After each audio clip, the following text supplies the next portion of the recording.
अगर आपको ज़िंदगी के तनाव से बचना है ना, विशेष रूप से गृहस्थी वाला तनाव, क्योंकि मैं खुद एक गृहस्थी वाली हूँ, ये तनाव मैंने देखे हैं, समय समय पर घटित होते हैं।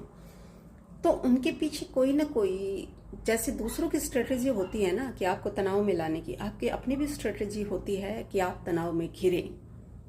मुझे पता है जब मुझे तनाव होता है तो कहीं ना कहीं सच्ची बात है, एक्सेप्ट करनी चाहिए। मैं खुद इन्वॉल्व होना चाहती हूँ, अगर मैं चाहूँ तो वहाँ से निकल सकती हूँ।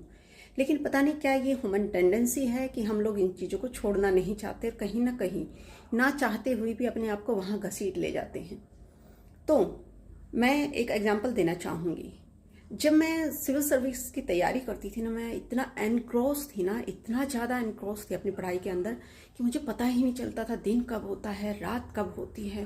भाग भाग के घर का काम किया, फिर पढ़ने, अब ये करना, अब टेस्ट लगाना है, इतने बिजी रहती थी।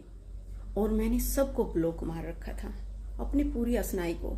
सच बताऊं, अपने मायके में भी नहीं जाती थी मैंने पूरा काटा मार दिया था कि मैं कहीं भी नहीं जाऊंगी जब तक मेरे एग्ज़ाम वो नहीं होंगे। तकरीबन 2 साल तक मैं किसी भी ओकेजन में कहीं नहीं गई। मैंने अपने आप को इतना बांधा।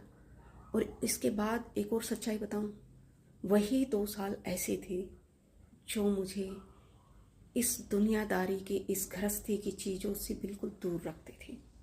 मुझे नहीं पता था किसके घर में क्या हो रहा है, क्यों हो रहा है, कौन मेरे बारे में क्या सोच रहा है, क्या कह रहा है। लेकिन जैसे ही वो चीज़ें छोड़नी शुरू की, वहाँ से हटी और गृहस्थी की चीज़ों में इन्वॉल्व होने लगी, सच में जिंदगी जहर बन जाती है कई बार। तो लिटरली मैं सोचती हूँ मैं क्यों, लेकिन होता है मुझ पर प्रेशर। मैं खुद भी लेती हूँ और मुझे मेरे घर वाले भी देते हैं।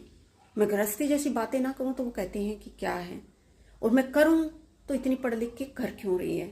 मुझे ये चीज़ आज तक नहीं समझ में आई। किसी को आई हो तो प्लीज़ कमेंट करके ज़रूर बताना।